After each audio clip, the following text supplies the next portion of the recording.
Welcome to the Spiritual Cartels Principles meeting. Tonight we are looking at the Principle 4. This week I am pleased to introduce Tim M, who has kindly agreed to come along and share for us. Tim, over to you. Good evening, everyone. My name is Tim. I'm an addict. I'm very glad to be here. Thank you to everyone who made this meeting possible. There was the quotation earlier, love and tolerance is our code. Now, I don't want to be a stickler, but I'm going to be. Love and tolerance of others is our code. Love is one of those very dangerous words. It can mean so many different things to so many different people, and whatever it means to you is legitimate for you, I'm sure. I was loved a lot before I got into recovery, and it didn't help. It was, in fact, when everybody let go of me that I finally sought help. And I was reminded recently of one of the particular ways in which love was shown to me when I got clean. My sponsor was, I'm sure he's a very nice person, and I'm sure he was nice to me, but my memory is not that he particularly was. I mean, he was perfectly friendly and civil, but he didn't want anything I had. There was nothing I could give him of any value whatsoever. He had his own life. He was fine, thanks. He didn't need me. And now lots of people said lots of lovely things in meetings, like we're going to love you till you can learn to love yourself and let the love of the fellowship wash over you.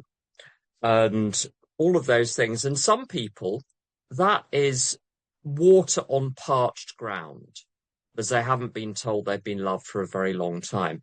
I was like, I didn't do this, but behind my, my mind, I was going blah, blah, blah, because I didn't have the receptor for that. But what struck me about Doug, because his name was Doug, was that he was smart, he was interesting, he was funny, he had a rather interesting job. He was a little bit of a doctor, and doctors are interesting to have as sponsors, let me tell you. And he didn't care what people thought about him. He was from New York, which might have something to do with that, but in London, so he had nothing to prove. People didn't hugely like him because he was cheerful all the time, because he'd learnt how to be in a 12-step program. And he really was not bothered by other people. And he had what I wanted, which was the ability to stay sober, first of all.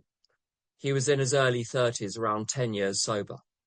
And the second thing he had was the ability to live well, to live successfully, without touching the sides, without being troubled by the events of his life, without being troubled by the events of the world, just getting on with it, rumbling along nicely. And what struck me was that he would take time out of my life to show me how the program worked. And I inferred from this, I must be of some intrinsic value, or he wouldn't be spending time on the case. So he didn't love me because I was special. He didn't love me because he wanted something. He didn't love me because I was different than other people. He didn't love me because I stood out. But it was a terribly impersonal sort of love, which can't be expressed in words and which can only be expressed in actions. And the action was the time he was spending. And once, by contrast, many years later, someone said, who had some sort of hang-up, they were a bit tearful, and they said, do you love me? And I said, I do. But I love all of the people that I'm trying to help in AA. She said, but do you love me? She wanted to be found special by me. And that kind of deal doesn't work for me either way around. It's this universal love. And I don't want to get medieval on you, but there's a medieval philosopher who talks, and theologian, who talks about love in lots of different ways. And he says it comprises two things. The first thing it comprises is wishing people well, benevolence, and not because you found a little group of people you think are special and important, so you wish them well. It's wishing everyone well, even the people who you think are your enemies, even the people who have nothing to offer you, even the people you find disagreeable or strange or objectionable or just dull. To wish those people as well as one does the people one actually loves in a sort of different personal sense. So benevolence, and the other one is beneficence, which is to do good. Benevolence is to will the good. Beneficence is to do the good. So love and tolerance of others in AA, in CA, in the Big Book, as one implements the Big Book, is to foster and develop goodwill towards others, and then to act for the good of all. And I'm included in the all, but I'm only a very, very, very small part of that all. So I barely get a look in that endeavour of acting for the good of all, benevolence and beneficence. And I'm to be tolerant of other people. The word tolerance crops up in the Big Book a lot. Patience, tolerance, kindliness and love. Patience, tolerance, understanding, love. And it comes up in different combinations. And there are half a dozen of those words which are clustered differently, but tolerance is at the center of them. What it means is, even if I don't like you, I have to put up with you the way you are, with a smile on my face, without complaining, without attempting to adjust, to alter, to shift, to nudge in the direction I think you need to, just to leave people alone, to leave people be. And they might change, but give it 10 to 20 years. Don't turn round 5 minutes later and wonder why they're not better yet. Because I've been sober and clean since the 24th of July, 1993. So I'm coming up to 32 years now. I was 21 when I had my last whatever. And I'm 1,000 years old now. And some things have only sorted themselves out recently. The stain doesn't come out of the shirt entirely straight away. It has to go through the washing machine a lot of times. I get to express and practice tolerance with other people. But I get to practice a couple of things with myself. Forgetting myself entirely is one thing, but also being intolerant of my own character defects. Acceptance isn't the answer to all of my problems. It's the answer to the things that I cannot do anything about. The things that I can do something about, it is my job not to accept them, to say this is unacceptable. This behaviour has gone on long enough. But more of that later. I'm going to do some basics now. So why am I here with you charming people on a Thursday evening?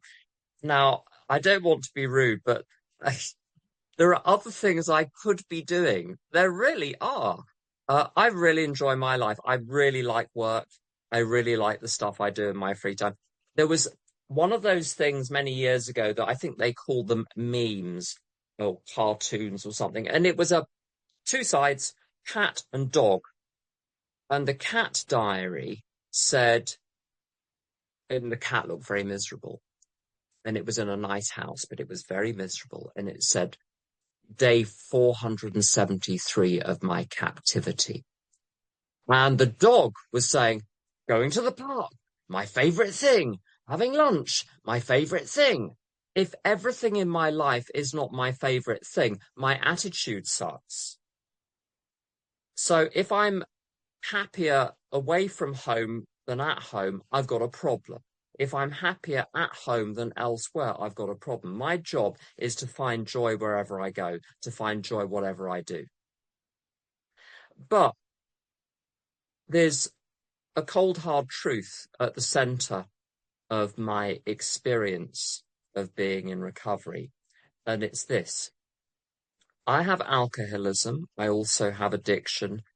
I think they overlap considerably. There are some specific things about alcohol which make it a little bit different than benzos or heroin or some other things or marijuana. The dynamics can be different. But essentially, what it boils down to, even though some of the details are different, is this. For me to have a drink or a drug would be to set in motion a process that no human power can stop. I started drinking in my late teens, and I did some other stuff too. And although on several occasions I desperately wanted to stop altogether, and indeed made a frankly impressive and valiant effort in staying sober and clean for a few weeks and a few months on more than one occasion. The fact is, I start again. And even those breaks, they're not sobriety, really. They are technically in that one doesn't have any alcohol in one's system. But the alcoholism was just having a breather. It was letting me recover my strength a little before going in for the next round. It was not done. I was keen on solving my alcoholism and addiction all on my own. What was required at the end of the day was a surrender. What is a surrender? A surrender is when I'm looking bleakly at my own inability to stop. And something in me collapses. It's very like the moments before suicide. When you look at the aggregate of what you've achieved so far and you think, you know what, it's not worth the bother. I'm done. And at that point, one can go two ways. One can either go straight back into it thinking, I'll just get this over as quickly as possible, or utter that incredibly hopeful line, there must be a different way, or even there ought to be a different way, not even knowing whether there is anything behind that, just the notion that there might be a different way. And I learnt of the fact that there was potentially a different way from watching a television program in the very early 1990s, where a flamboyant character who was associated with the Soho and Chelsea art scenes in the 1960s, who was on the television a lot, was prominently sober. Now, she didn't break her anonymity in that she didn't say, I'm a member of AA in good standing and all of that. She didn't do that, but it was known that she was sober. And she was on one of these wretched daytime television programs, and the idiots asked her, what do you do now you don't drink? And she said, everything. So I knew there was one person in the universe who was interesting and was sober. I knew some interesting people, but they were all drunk. I knew some dull people who were sober, but she was the first person I'd encountered who was interesting and sober on the same day for several days in a row. And I thought, I could do that. If she can do that, I can do that. And what's interesting to me is that I've sponsored hundreds of people over the years, and I've made the frightful mistake of trying to, as it were, sell the program, making an effort to convince people that A, sobriety is attractive, B, sobriety is possible. All it took was one interview that I saw on television, not even conducted by AA members, without AA even being mentioned, for me to then pick up the phone a few weeks later, and somehow I knew instinctively to look up alcohol in what was then called the Yellow Pages. Someone explained to the children what one of those is. And I found Alcoholics Anonymous and I called it. All it took, if God wants to get through to me, he will. He doesn't need people ramming the program down my throat, doing a hard sell on it. If you're doing the hard sell, the person isn't ready. Or they're ready and they're now bored because they've already bought it. But it is simply unnecessary. I was very worried about something a while ago, and I thought it was a very serious matter. And I said to my other half, for I have another half, I said, who's not in recovery, and I said to my other half, I said, what should my attitude be towards this situation? And he said, insouciance. In other words, not take it extremely lightly. And people took me extremely lightly when I was new. They did not match my drama with drama of their own. They barely paid any attention to it. And I think the technical term for it is a victim. I was suffering greatly and it was everybody else's fault. And I was constantly on the lookout for why my parlous state should be attributed to other people's behavior. I was a walking accusation. They weren't having that either. And sometimes people treated me badly in AA. Why? Well, I might have treated them badly first. I have no recollection of that.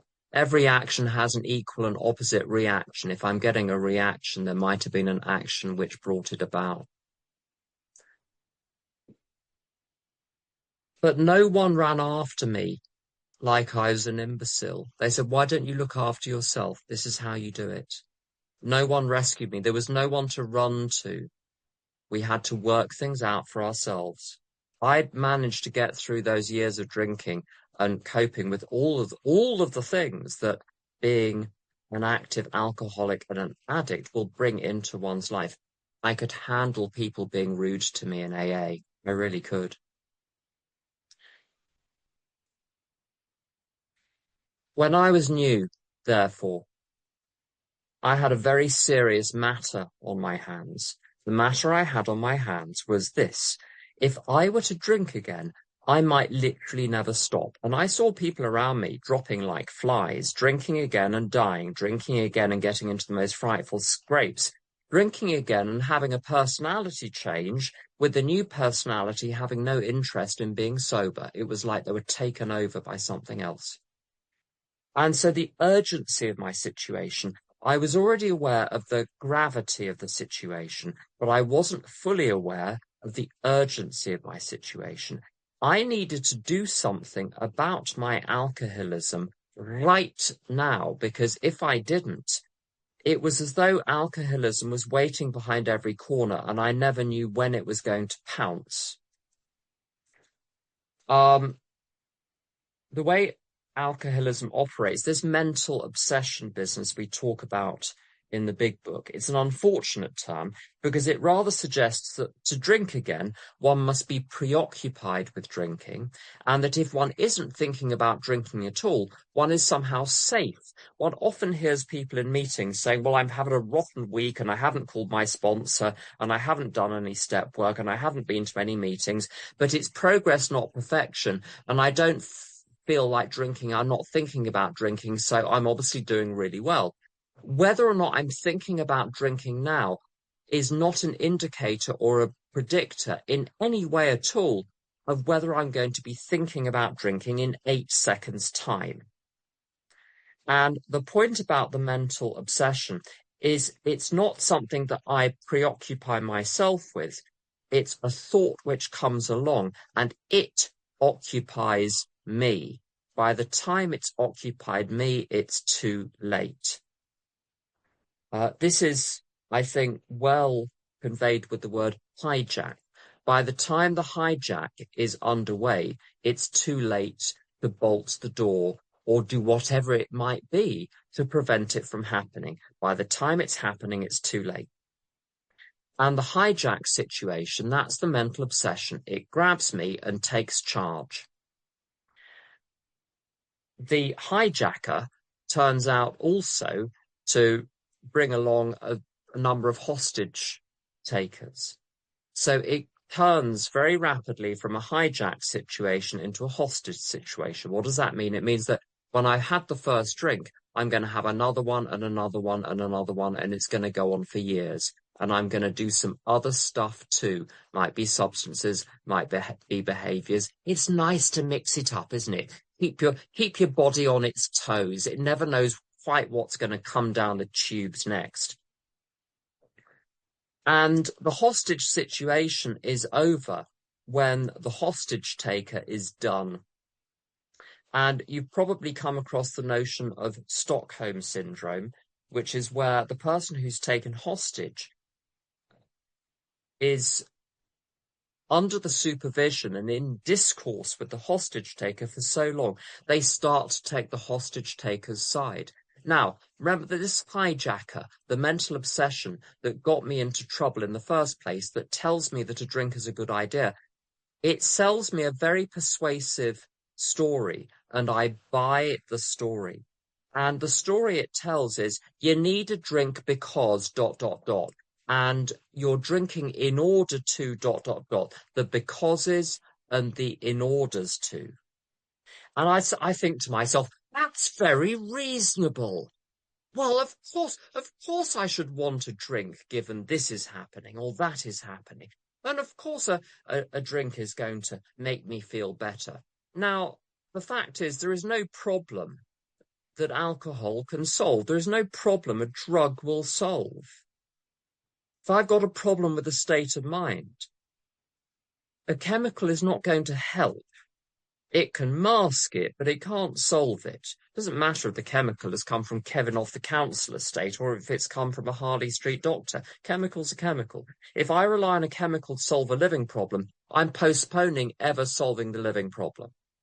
And in the meantime, everything I say is untrue because it's being altered by the chemical.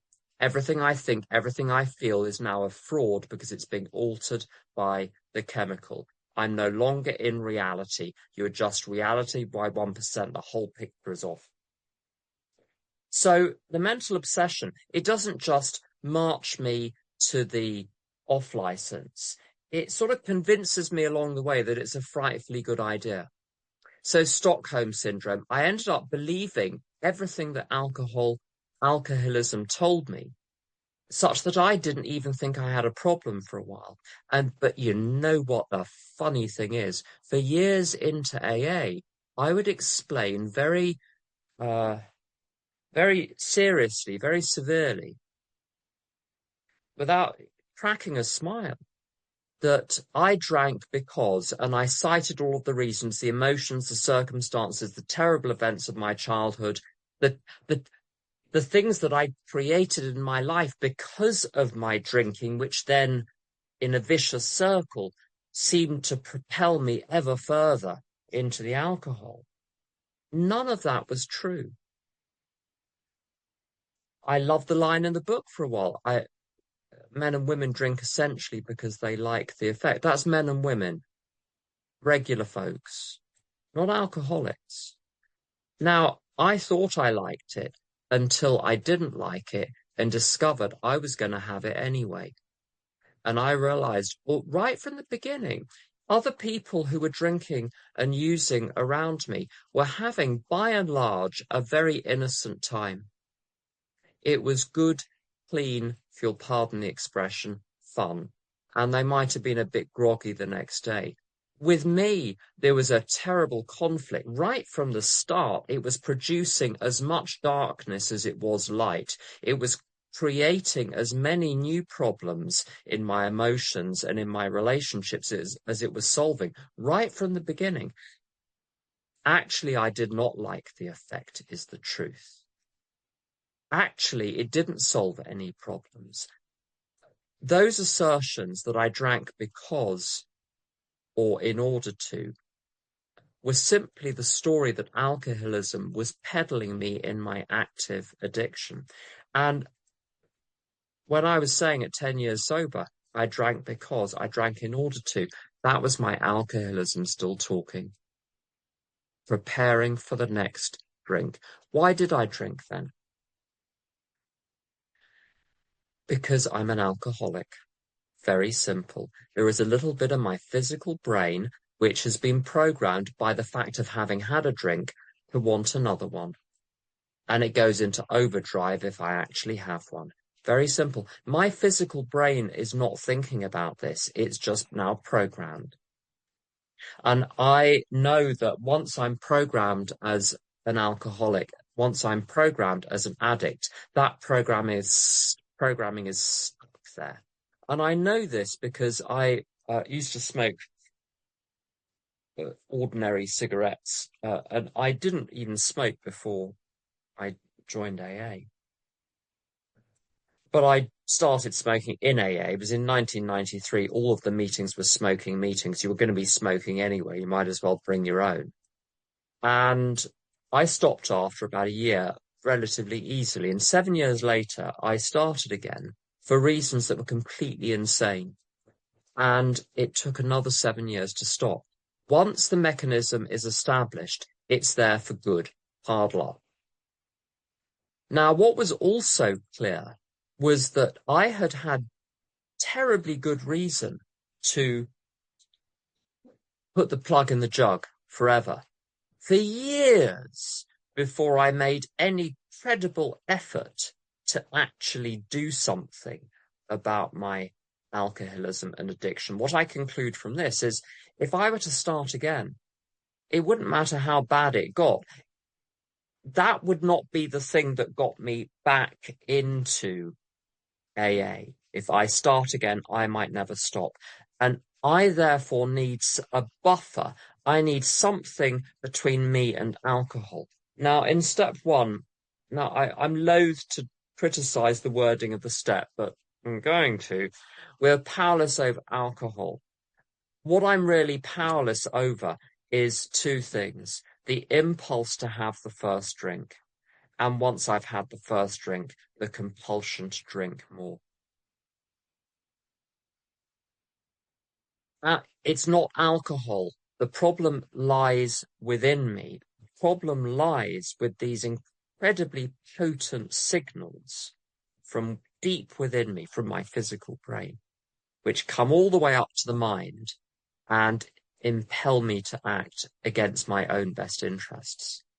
That's really against what my will means. It means against my own best interests, even if I can't see it. If I can't see it, it's irrelevant. If it's against my best interests, it's against my true will. I needed something powerful to get between me and the first drink. And the only thing that was on offer was the 12-step program of AA. Fortunately, I had a good 6 months of going to meetings and really rather liking them, but discovering that going to meetings itself had no appreciable effect on whether or not I was going to stay sober that day. I could have a wonderful day and stay sober. I could have a wonderful day and then get drunk at the end of it. So I knew that meetings weren't enough. I got sober, long story, partly in Russia. Don't recommend it. Especially in the early 90s. If you think it's rough, it was rough then. People from Manchester or wherever think Manchester's rough, Newcastle's rough. It's not Russia rough. That's rough.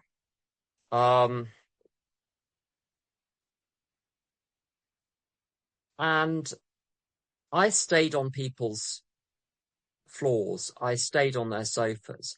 I had people really doing their best to look after me. I knew my alcoholism laughed at these people because it knew, I mean, I rather liked them as people, but it knew that they couldn't win in single-handed combat against my alcoholism. I knew I had to have something greater. And to cut another long story short, even trying to do the program as it was suggested, I discovered I didn't have the strength. The desire to drink, the impulse to drink was closing in on me. And nothing that people were saying in meetings was helping because it wears off after a while. By the time you've heard the wonderful spiritual thing 57 times, it doesn't have any further effect. Terribly exciting the first time. 57th time, nothing. And so I did the one thing I hadn't tried, which was praying. And blow me, it worked. It worked in that I was given enough grace to not have a drink that night. And I knew the game was up.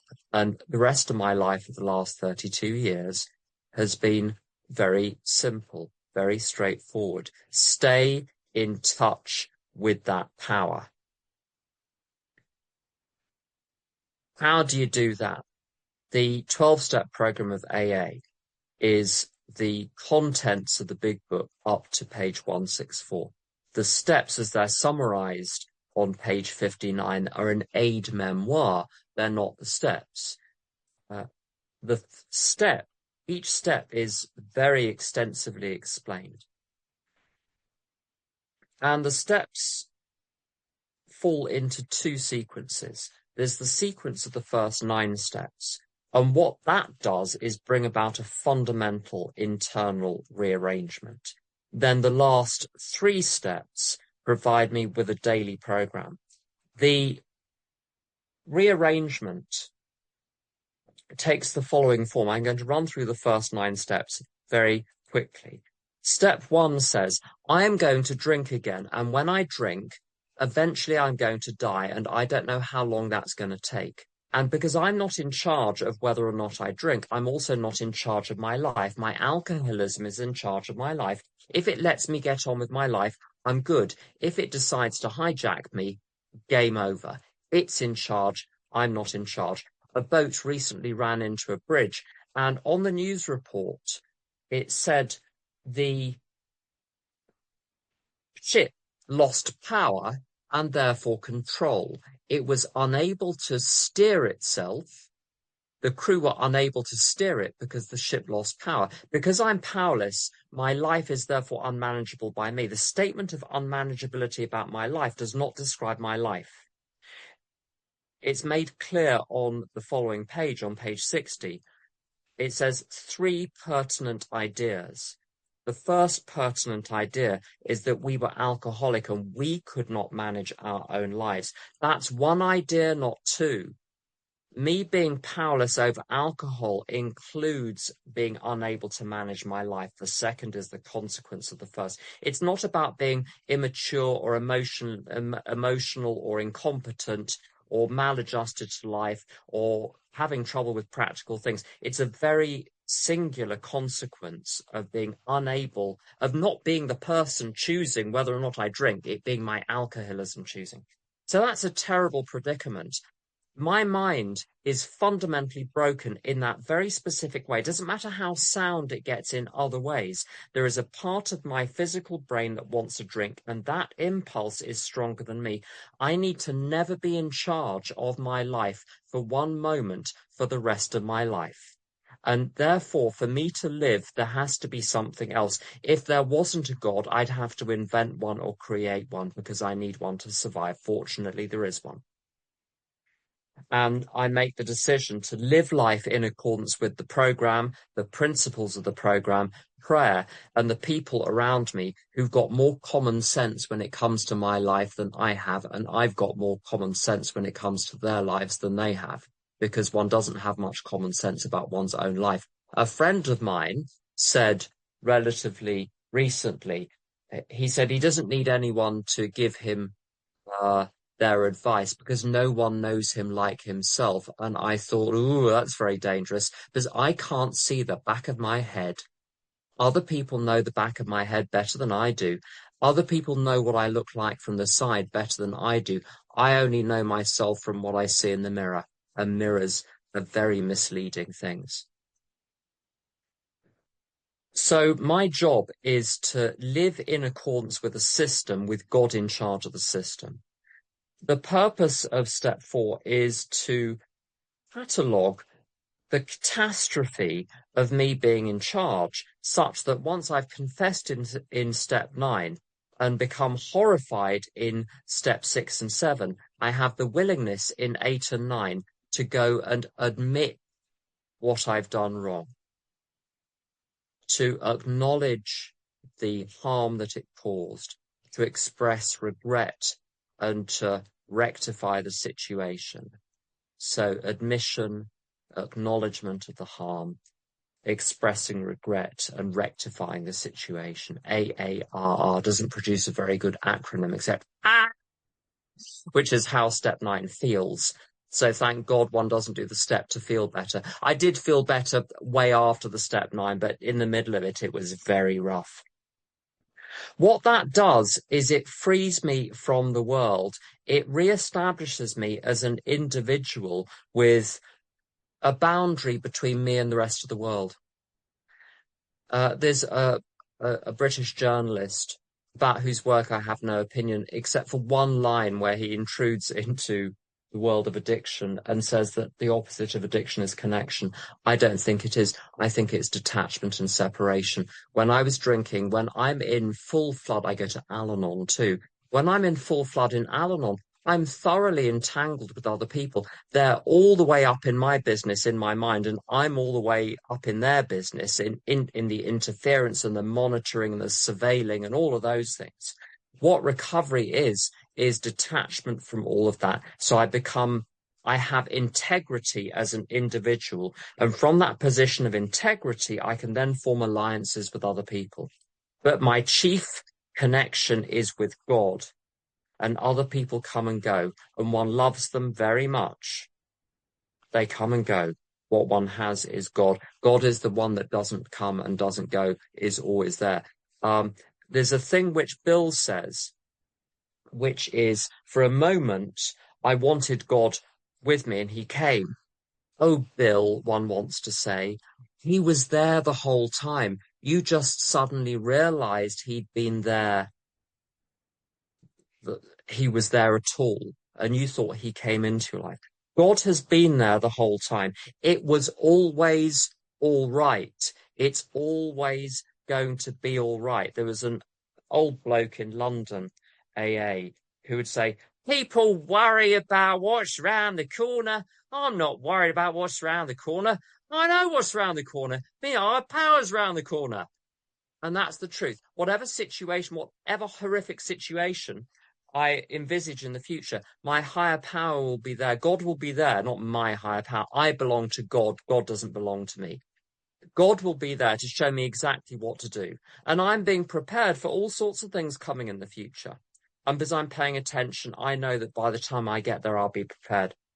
What does the daily program look like? First thing in the morning, I have a good old chat to God and say in my own particular way, and essentially say, you know what, I'm thick. I know nothing. I understand nothing. My perceptions are valueless. My interpretations are valueless. None of that, none of what goes on in my mind matters on any level at all. I know nothing. Now we've got that straight. You direct my thinking. You give me some thoughts to have today. I only want the thoughts that you prepare for me. And so I'm just going to sit and wait for those. And if anything else knocks on the door, it can whistle for it. And then God, show me what to do all through the day. And then I do it, and then I go to bed. It's a very, very simple life, this. I don't need to worry about anything. I don't need to be concerned with all sorts of things. I don't need to be concerned with the past. I don't need to be concerned with the future. I don't need to be concerned with other people. I don't need to be concerned with the world. And most of all, I specifically must not be concerned with myself, my life or the results of anything I do. Next thing, next thing, next thing. And that is it. I have a very small life. People boast that they've got these very big lives. Good for them. I've got a very small life. It's just fine the way it is because I know what's my business and very little is my business. What is my business? Stay close to God, perform his work well. And in return for that, I have sobriety. And with about 5 seconds to go, that's me. Thanks for listening.